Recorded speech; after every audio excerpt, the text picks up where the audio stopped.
अबे साले শোন, এইদিকে যতলা জমি আছে, যত বাড়ি আছে, যত বিল্ডিং আছে সব কিনে নে ফটাফট, এক্ষুনি আমার দরকার। আর এই রাস্তাটা কার? সরকারের কাছ থেকে কিনে নে, এক্ষুনি কিনে নে। এই রাস্তাটা আমার দরকার, কারণ এই রাস্তার উপর দিয়ে আমার ট্র্যাক্টরি যাবে।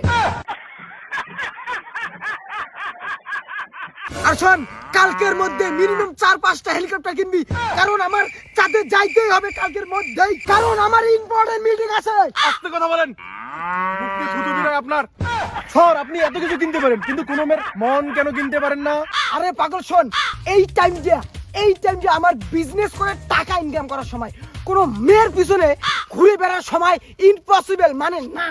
ওয়াও, মালটা এত বড় লোক, তার মধ্যে এত দামি বাইক আছে, দেখতেও তো খুব হ্যান্ডসাম, আর কোনো মেয়ে নেই না। যেভাবে হোক এই ছেলের পাঁচ ছাড়া যাবে না।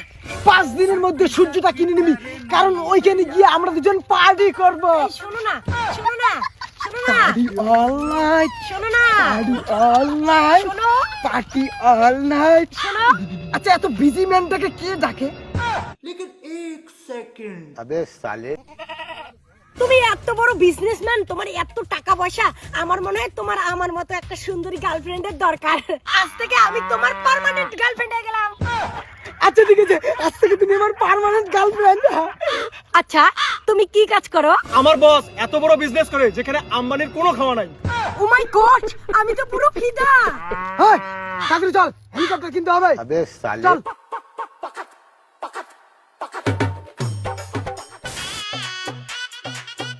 মাল কামা, আজকে খালি হাজিরাটা না পান তারপরে দেখি চলা।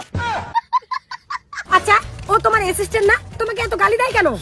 আরে ওটা আমার বাপের বয়সে তো, ওই জন্য শাসন করে গালি দিয়া। ও আচ্ছা। হ্যাঁ, চলো। এই ব্লেজার আর ব্লেজারের ভাড়াটা যায়। ভাই 5 মিনিট পরে নে না, তোর 5 মিনিট দে, টাকা দে। ওর টাকা এখানে আছে। চলো। আরে আমার এই জিম করবে তো, ওই জন্য কোট নিয়ে গেল। চলো আমার বাড়ি। এই দাঁড়া দাঁড়া দাঁড়া দাঁড়া দাঁড়া, আমার হাজিরা আর বাইকের ভাড়াটা দে। ভাই কালকে নিস। কাট বাল, ওই গেলুম, তুই খালি আয় আগত, খালি তারপরে তোর হিসাবটা হবে। আয় আগত। কোটের ভাড়া, বাইকের ভাড়া, হাজিরা, কি এসব? আরে বেবি কিছু না, চলো আমার বাড়ি চলো। আসো বেবি, আসো আসো আসো, এই যে আমার ঘর। হ্যাঁ, এইটা তোমার বাড়ি, কিন্তু তুমি তো বড় বিজনেস করো। হ্যাঁ বিজনেস করি তো, ওই বিজনেসের টাকা হেলিকপ্টার জায়গা কিনতে সব চলে যায়, ঘর বাড়ি করার টাকাই পাই না। আচ্ছা, তুমি কি এমন বিজনেস করো যে ঘর বাড়ি করার টাকাই পাও না? আরে আমি বিজনেস করি, প্রথমে একজনকে জয়েন করে, তারপর ওকে বলি যে 2-3 জনকে জয়েন করো, তারপর ওকে বলি যে ও নেটওয়ার্ক মার্কেটিং। আরে হ্যাঁ নেটওয়ার্ক মার্কেটিং। ওই যে ফেসবুকে যে এসএমএস করে, তুমি কি ফাঁকা আছো, একটু কথা বলা যাবে? আরে হ্যাঁ, সেম টু সেম কাজ।